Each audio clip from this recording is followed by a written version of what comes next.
Para ninguém dizer que não teve acesso a isso, e pode reproduzir de montão. As TVs estão ensinando abobrinha para o povo.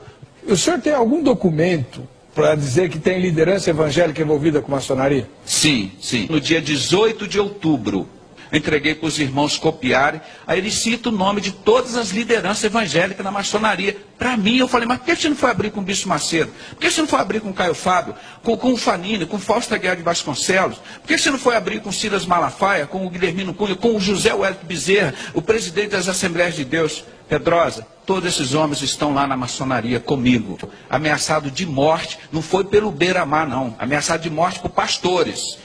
Pô, para com isso. Agora, o que tem isso a ver com cristianismo, com cristão? Meu Deus do céu. Olha, cadê a câmera? Eu quero falar aqui direto para a câmera. As nossas lideranças evangélicas, o povo evangélico está sabendo quem está lá dentro.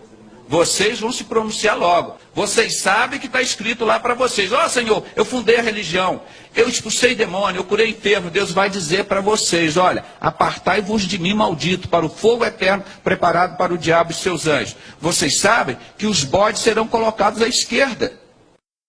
Eles vão ser jogados no inferno. Não tem, a palavra de Deus é clara. Não vem com conversa fiada, dizer que não sabe, que lá o diabo se transfigura em figura de pessoas. Se você trouxer um satanista aqui entrevistar, ele vai dizer que o diabo dá dinheiro para ele, que curou ele de diversas doenças. Por quê? Isso é poder oculto. Nós estamos discutindo, isso existe. O anticristo, ele vai morrer e vai ressuscitar. Isso é impunidade, isso é injustiça. Olha aqui do lado o convite da Ku Klux Klan para uma noite evangelística.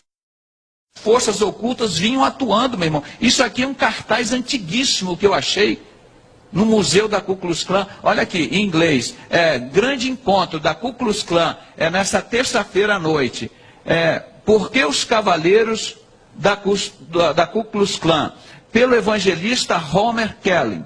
Entusiasta, comunidade, cantores, comunidade, dos livros evangélicos, bonitos números musicais. O Ku Klux Klan patrocinando o evangelho, meu irmão, matando os negros, fazendo tudo isso. É a mesma coisa que a maçonaria faz hoje. Faz tudo o que Hitler faz. É o mesmo sentimento do anticristo. Se você quiser saber, conhecer um pouco mais do anticristo, você estuda a vida do Hitler. Para ninguém dizer que não teve acesso a isso, e pode reproduzir de montão. As TVs estão ensinando abobrinha para o povo. O senhor tem algum documento para dizer que tem liderança evangélica envolvida com maçonaria? Sim, sim. No dia 18 de outubro de 2001, um ano depois que fui levado para o hospício como doido, o Stefan Saad, eu distribuí 3.500 livros, Maçonaria e Fé Cristã, de John Scott Horrell. E um desses livros caiu na mão do pastor Saad. Ele saiu da maçonaria em 95. Em 2005 eu fiz o primeiro encontro com o pastor Paulo Pimentel. O primeiro encontro com o pastor Paulo Pimentel, de ex-maçom, no apartamento de 2 quartos lá na Tijuca, que os irmãos me conheceram. Isso que é intrepidez e ousadia. Um homem sozinho, pequeno, nós fizemos. E o Saad esteve lá, pastor. Ele saiu da maçonaria e me entregou. Ameaçado de morte, não foi pelo beira-mar, não. Ameaçado de morte por pastores. Ele me procurou, eles estão querendo me matar. Eu socorri, como já socorri vários pastores.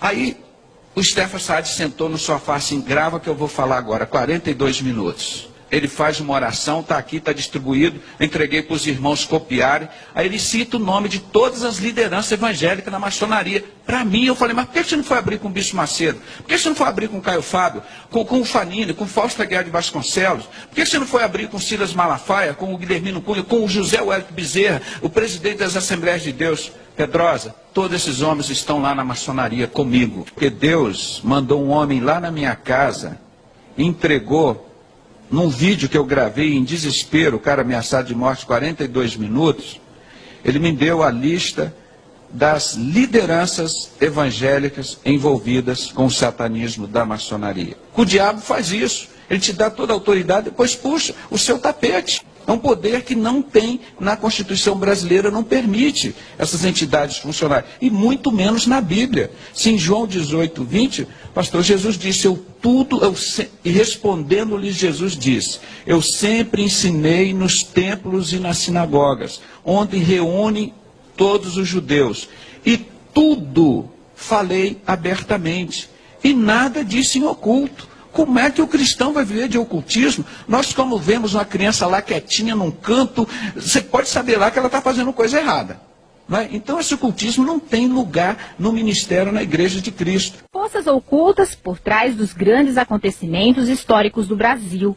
A revelação é deste médico. José Renato Pedrosa acusa a instituição de satanismo e diz que os maçons vêm manipulando a humanidade no decorrer da história.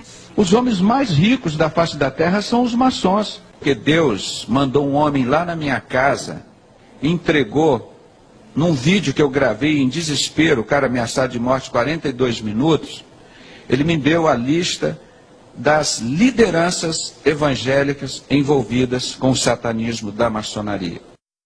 Pastores maçons. Segundo o testemunho do pastor Saad, ex-maçom grau 33 e guarda dos selos por 10 anos, gravado em 18 de dezembro de 2001, afirma que estes são maçons e pastores evangélicos. Vamos aos nomes. Silas Malafaia e familiares, pastor da Assembleia de Deus da Penha, Rio de Janeiro. Edir Macedo, bispo fundador e dono da Igreja Universal do Reino de Deus. Bispo Rodrigues, político da Igreja Universal, pediu demissão por envolvimento no mensalão e etc. Miguel Ângelo, apóstolo da Igreja Cristo Vive, Rio de Janeiro. Fausto Aguiar de Vasconcelos, pastor presidente das Convenções Batistas Brasileira e Carioca. Nilson do Amaral Fanini, ex-pastor da PIB de Niterói e ex-presidente da Aliança Batista Mundial. Guilhermino Cunha, ex-pastor da Catedral Presbiteriana do Rio de Janeiro. Manuel Ferreira, juiz e pastor das Assembleias de Deus de Madureira, Rio de Janeiro. Abner, pastor da Assembleia de Deus de Madureira. Túlio Barros, pastor da Assembleia de Deus de São Cristóvão.